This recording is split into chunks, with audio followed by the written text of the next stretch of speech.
Olá, saiba mais e escute agora o terrorismo. Uma ameaça que assusta muitos países, na Europa, no Oriente Médio, nos Estados Unidos. E nós perguntamos, por que esse se tornou um problema tão grande? Como ele deve ser encarado? O Brasil tem motivos para ter medo também? Como o Estado brasileiro deve lidar com isso? Para buscar as respostas, eu vou conversar com o advogado Daniel Amin Ferraz, mestre e doutor em Direito Internacional. Daniel, obrigado por ter vindo. Agradeço o convite, é um prazer estar aqui. Muito bem, antes de qualquer pergunta, vamos ver juntos uma reportagem sobre terrorismo. As imagens impressionaram o mundo. 11 de setembro de 2001. 2 aviões colidem com as torres do prédio World Trade Center, em Nova York, nos Estados Unidos. Cerca de 3.000 pessoas mortas num ato de terrorismo. Os atentados continuaram por outros países e espalharam medo e desespero pelo mundo. Os Estados Unidos aprovaram a Lei Patriota para combater o terrorismo. Entre as medidas está o monitoramento de suspeitos, americanos e estrangeiros, sem a necessidade de autorização da Justiça. As leis em vários países começaram a ser repensadas para responsabilizar quem planeja esses atos. No Brasil, a lei antiterrorismo foi sancionada no ano passado.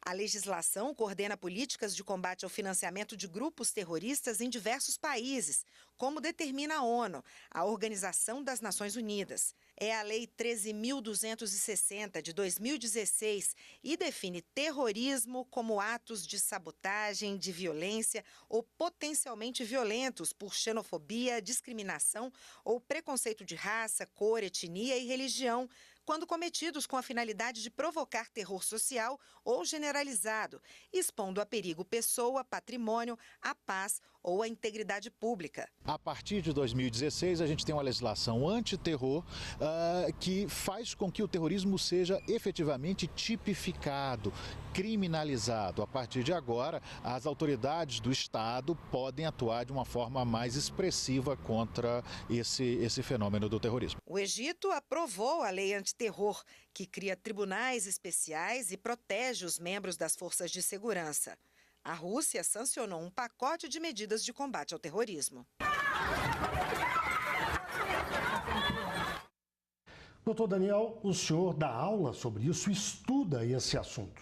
Por que esse se tornou um problema tão grande no mundo? Na verdade, o terrorismo é uma atividade que ela ocorre há muito tempo, ela não é recente. O que acontece é que com a globalização, esse movimento foi um movimento que ganhou notoriedade no mundo. Talvez a internacionalização e a facilitação dos meios de comunicação tenham permitido um maior incremento dessa atividade. Se a gente for observar movimentos terroristas na história, esses movimentos aconteciam já no século XVIII, no século XIX. Agora, a partir do século XX, eles são incrementados e no século XXI, muito mais. Um elemento que eu acho, Guilherme, que é muito relevante entender é que o terrorismo ele age buscando de alguma forma gerar o pânico. Então, essa é uma matriz essencial. É muito difícil, hoje a gente ainda não tem uma clareza na definição do que seria um grupo terrorista. Mas um elemento a gente tem certeza. Toda ação é uma ação terrorista. Quando é terrorista, é uma ação que engloba violência, então é uma ação violenta, e além de ser violenta, ela busca gerar o pânico na população. Até a propósito disso, é interessante, neste momento, a gente fazer um pontozinho. Nós temos aqui uma entrevista do historiador Frederico Tomé. Ele fala justamente sobre o significado do conceito terrorismo. Tomé é também professor do Centro Universitário de Brasília, o UniCeub. Vamos ouvir. Seria interessante a gente discutir exatamente o que é o terrorismo, né? É uma palavra, um conceito que serve para diversos grupos políticos, força de poder, enfim. O terrorismo ele precisa ser entendido dentro da sua conjuntura espacial, né? Eu acredito que é necessário a gente flexibilizar, né? De certa maneira, eu entendo o terrorismo como um reflexo né, de ações neocolonizadoras, imperialistas, que alteram a dinâmica nos espaços onde eles estão ocupando e, obviamente, né, há uma consequência, há uma reação, né? Se não em âmbito religioso, mas em âmbito econômico, enfim, e acredito que é um fenômeno recente, mas ele está longe de ser extirpado. Bem, de certa forma, o senhor antecipou a sua avaliação sobre esse conceito de terrorismo. Eu gostaria que o senhor desenvolvesse mais à luz da fala do professor Frederico Tomé. É exatamente isso. Eu concordo com muitos pontos que o professor, inclusive, manifestou. Como então eu havia dito, a gente não tem uma definição clara, definitiva, do que seria um grupo terrorista, a gente não consegue saber isso. E tem um outro viés, talvez, que seja importante. A matriz, geralmente originária dos grupos terroristas, é uma matriz geográfica. O que isso quer dizer?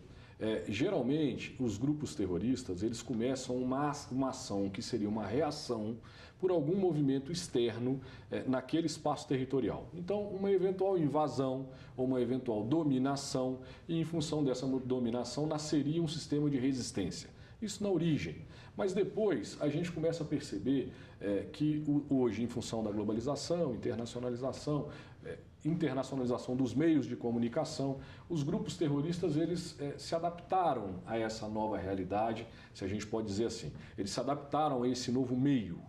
Para isso, eu vou fazer algumas observações rápidas, que são um pouco teóricas, mas que são relevantes para o nosso telespectador entender o que eu estou querendo dizer. Se eu analisar os movimentos terroristas na sua origem, então, por exemplo, se eu analisar o Hezbollah. O Hezbollah é um movimento terrorista no sul do Líbano que muita gente ainda entende que não é um movimento terrorista, muita gente ainda entende, muitos estados não os qualificam como um movimento terrorista. É um movimento que tentou gerar uma resistência à eventual invasão de Israel no sul do Líbano. Esse movimento nasce em 1982, ele se fortalece e consegue, de certa forma, gerar um benefício naquele enfrentamento com o Estado de Israel, que eventualmente tinha invadido o sul do Líbano. Muito bem. Teve um apoio popular, porque era um movimento de resistência, mas também adotou práticas que nós podemos qualificá-las como práticas terroristas. Na medida em que faz isso, o grupo perde legitimidade e pode ser classificado de uma forma diferente de um movimento de resistência? Com certeza que muita gente no mundo passou a qualificar a atuação do Hezbollah como uma atuação terrorista. Muitos estados qualificaram o Hezbollah a partir daí como um movimento terrorista. Agora, qual a dificuldade de compreender isso, de ter isso tão claro assim, definido? A dificuldade é que quando o Hezbollah atua, ele também atua buscando a integração da sua população a uma vida em sociedade. Então o Hezbollah constituiu naquele espaço territorial previdência pública, atendimento hospitalar, educação. Então o Hezbollah foi, de certa forma, exerceu a substituição do Estado naquele espaço territorial. Se a gente for para um espaço mais próximo da gente, geograficamente, do Brasil, a mesma coisa aconteceu com as Farc. Na Colômbia. As Farc, durante muitos anos, elas eram qualificadas como uma força revolucionária de resistência para a tentativa de independência de um determinado espaço territorial. E que, talvez, num determinado momento, começou a adotar práticas terroristas que não podem ser protegidas pelo Estado Democrático de Direito. Envolvimento com o tráfico de drogas, depois, pelo menos a acusação existe. Exatamente. Bom, então, hoje nós vivemos uma situação, dei exemplo do Hezbollah, das Farc. Todos os dois movimentos terroristas eles estão vinculados a um determinado espaço territorial. Perfeito? Só que aí eu vejo hoje uma nova realidade. No passado, vimos. A Al-Qaeda, a rede, ela se organizou se desvinculando do espaço territorial. Atuava no Afeganistão, exatamente, em todo o Oriente Médio. A ideia era levar o movimento terrorista, e aí nesse caso um movimento fundamentalista islâmico, claro que eles não se consideram terroristas, para o movimento fundamentalista islâmico então, levar este movimento com uma nova forma de organização econômica e social para um espaço territorial mais ampliado, que não fosse só de um único Estado. Então, talvez aquele tenha sido o primeiro movimento que a comunidade internacional qualificou como terrorista, claro, e que se desprendeu dessa matriz originária, que era uma matriz de atuação local territorial, seja local, regional ou nacional. É mais difícil lidar com grupos assim do que com grupos isolados, localizados territorialmente, certamente. Isso, muito difícil hoje a gente conseguir esse enfrentamento. E isso por quê? Porque a nossa forma de organização do Estado e do direito ainda é territorial, ainda é muito local. Então, por mais que a gente já tenha, e temos desde os anos 40 do século passado, 45, 46, que a gente tenha já organismos internacionais que são ou intergovernamentais ou supranacionais, como é o caso da União Europeia, ainda assim a nossa vida é muito local e aí, consequentemente, o direito ainda é muito local. Até a propósito disso, nós temos um outro trecho da fala do professor e historiador Frederico Tomé, aquele que nós ouvimos há pouco. Ele falou exatamente sobre isso, sobre a dificuldade da ONU, a Organização das Nações Unidas, em lidar com os conflitos armados de uma forma geral e com o terrorismo em particular. Vamos ver esse trecho da entrevista. É necessário pensar numa regra que perpasse os países, né? E aí a gente está falando de direito de guerra, né? de uma configuração jurídica que penalizassem os países que, porventura, infringissem essas regras pré-estabelecidas. É claro que é muito difícil, quando se fala em guerra, você tem, né, uma lógica de guerra preventiva, de guerra ofensiva, há várias considerações no âmbito jurídico sobre o conceito guerra, sobre a ideia de guerra, né? Mas questões mínimas elas precisam ser tratadas e certamente obedecidas pelos seus signatários, né? Isso já foi feito, por exemplo, com a utilização de bombas de minas terrestres, né? Houve uma certa repulsa quanto a esse tipo de armamento, né? Armas químicas também, muito embora a gente saiba que elas continuam sendo usadas com uma certa frequência, né? Então, eu acredito que a ONU ela peca muito por essa sua fragilidade e por não ser efetivamente um Estado supranacional. A ideia da supranacionalidade, ela talvez fosse uma resposta viável à contenção dessas, né, agruras da guerra. Doutor Daniel, a ONU tem um papel a cumprir nesse caso? A ONU tem um papel fundamental. Eu, já há algum tempo atrás, eu publiquei um livro e nesse livro tinha um capítulo que eu questionava o posicionamento da ONU. E dizia um pouco o seguinte, lá nesse texto. Eu dizia um pouco que a ONU tinha uma atuação internacional muito frágil, sem muita efetividade. Que a efetividade de atuação da ONU era uma efetividade baixa, de baixa atuação. Mas claro que também, eu não tenho dúvida, e já dizia isso lá naquela altura e continuo reafirmando aqui hoje, que se com a ONU é difícil, sem ela seria fatal. Então é muito importante que a gente tenha, sim, um espaço onde os povos possam se encontrar e possam manifestar suas opiniões. E que a gente tente, de alguma forma, chegar a alguns consensos. Está claro que os movimentos terroristas, eles são qualificados, eles são identificados, mas também não está tão claro que o meu entendimento ou o entendimento de alguns povos com relação a determinados movimentos é o mesmo entendimento de quem pratica esses movimentos. O que eu quero dizer com isso? Eu quero dizer com isso que o sentimento de quem está do outro lado não obrigatoriamente é o mesmo sentimento meu que estou do lado de cá. Tem uma obra muito interessante de um autor que se chama Amin também, mas é Amin Maalouf. É um grande autor, muito conhecido internacionalmente. E essa obra, ele tem muitos livros publicados, e esse livro, o título do livro em português seria algo, está publicado no Brasil inclusive, As Cruzadas Vistas sob os Olhos dos Árabes. O que o livro nos conta? Um pequeno parênteses, só para identificar a nacionalidade do Amin Maalouf. Ele é libanês e reside na França há muitos anos. Então, a visão do mundo árabe é uma visão, quando vem as cruzadas, uma visão de invasão, efetivamente. Então, eles tinham uma forma de organização da sua vida e de repente sentiram que o que ocorreu ali foi uma invasão do mundo ocidental, pretendendo a modificação da sua estrutura de vida e da sua forma de organização econômica e social. Muito bem, é claro que isso gera uma reação. Isso gera uma reação, e a reação ocorreu naquela altura, mas ela continua acontecendo. De certa forma, em muitos países árabes, existe um sentimento, ainda hoje, contrário à nossa forma ocidental de organização do mundo. A memória coletiva desses povos está lá atrás, na Idade Média, naqueles episódios das cruzadas. Com certeza existe um reflexo disso ainda hoje. Claro que eles não são mais uma sociedade organizada naqueles moldes, claro que não, mas o reflexo continua existindo. E existindo esse reflexo, claro, vai existir uma matriz diferente de organização de vida em sociedade. Então, com isso, eu quero dizer o que, basicamente? É que, na verdade, eu não tenho que tentar entender o mundo exclusivamente sob o meu ângulo, sob a minha forma de enxergar a organização. Claro que também, não estou defendendo de forma alguma, que não existam princípios ou direitos que sejam fundamentais e naturais e essenciais. Claro que eles existem. E nós, no mundo ocidental, temos que defender esses direitos, que é a nossa forma de organização da vida em sociedade. Mas, ao mesmo tempo, tem outros fatores de organização que cada um tem que ter a sua liberdade de organização e de estruturação.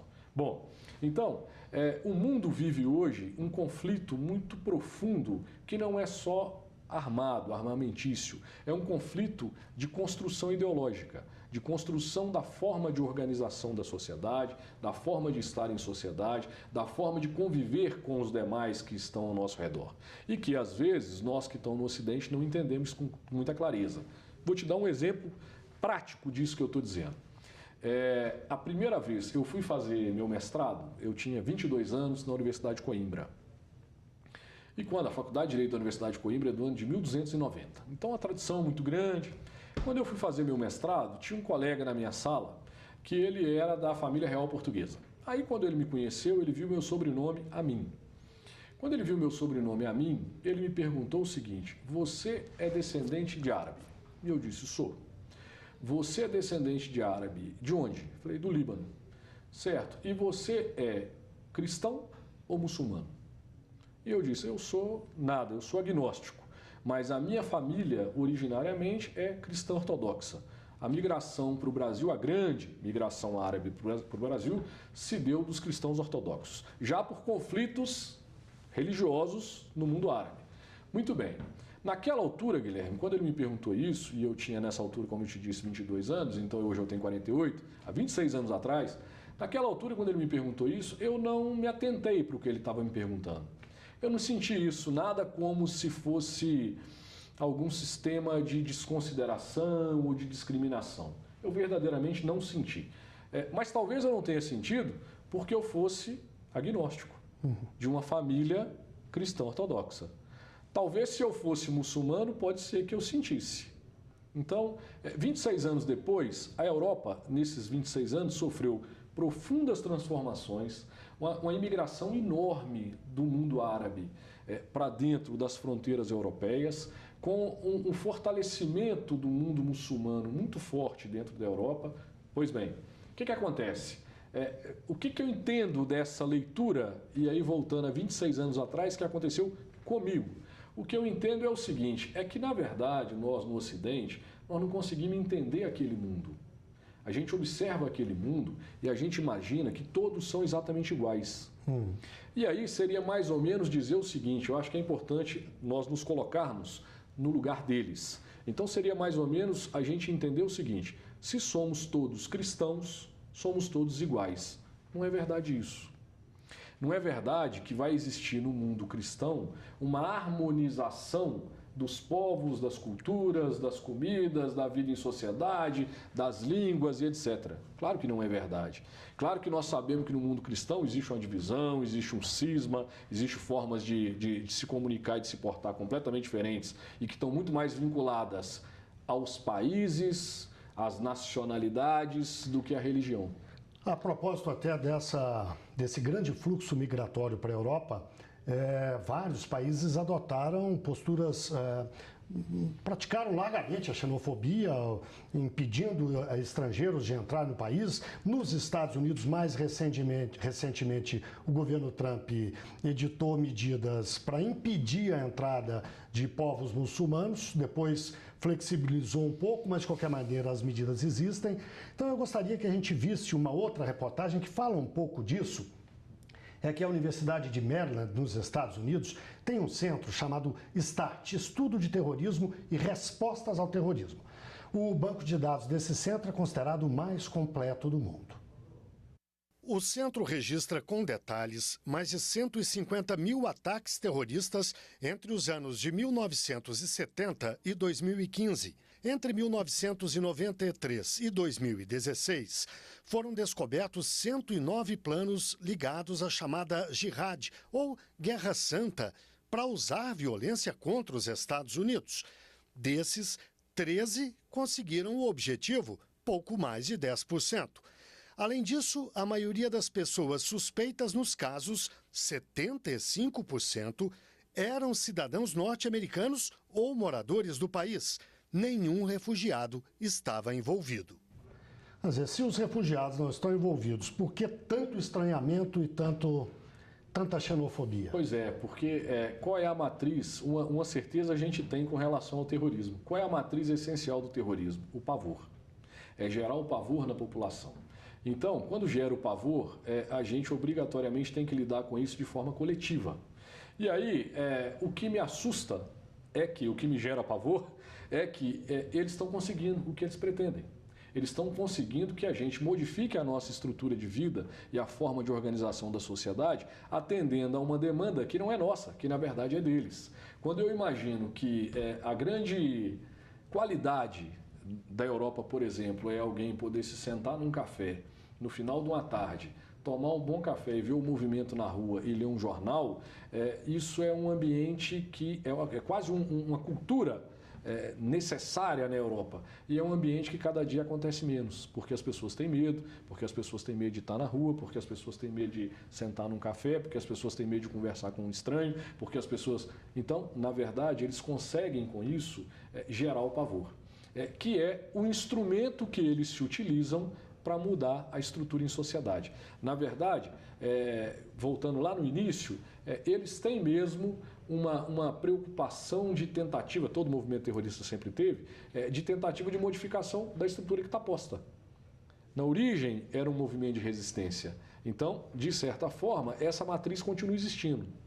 Nesses momentos finais do programa, eu queria trazer agora o assunto um pouco para o Brasil. Nós temos motivos para ter medo do terrorismo e estamos preparados para lidar com ele eventualmente? A gente tem motivo para ter medo do terrorismo? Eu acredito que sim. Eu acredito que tem. Por quê? Porque o Brasil é um país relevante, o Brasil é um país grande, o Brasil é um país de economia grande, por mais que a gente tenha problemas eventuais, mas o Brasil é um país de economia grande, o Brasil é um país de população grande. Então, o Brasil é um país que, em tese, todos são, claro, relevantes no mundo, não estou dizendo que não são, mas ele é um país que, de certa forma, está na vitrine, porque é um país de uma economia muito grande. Então, por isso, naturalmente, é um país que já vai chamar a atenção para se tentar gerar pânico e pavor. É um país que daria mídia, é isso que eu quero dizer. Então, claro que, por isso, nós temos que ter uma preocupação, já naturalmente. Além disso, é uma preocupação do mundo, e nós estamos inseridos no mundo. Nós participamos da globalização, nós participamos da economia aberta, cada dia que passa, espero mais. Então, nós vivemos esse mundo. Então, claro, precisamos ter a preocupação. Se o Brasil está preparado ou não, aí é mais complicado dizer. Eu acho que o Brasil, na minha visão, ainda não está preparado, mas eu acho que o Brasil tem buscado se preparar. E aí, então, caminho existe. Nós estamos buscando um caminho no sentido de nos proteger e de nos preparar.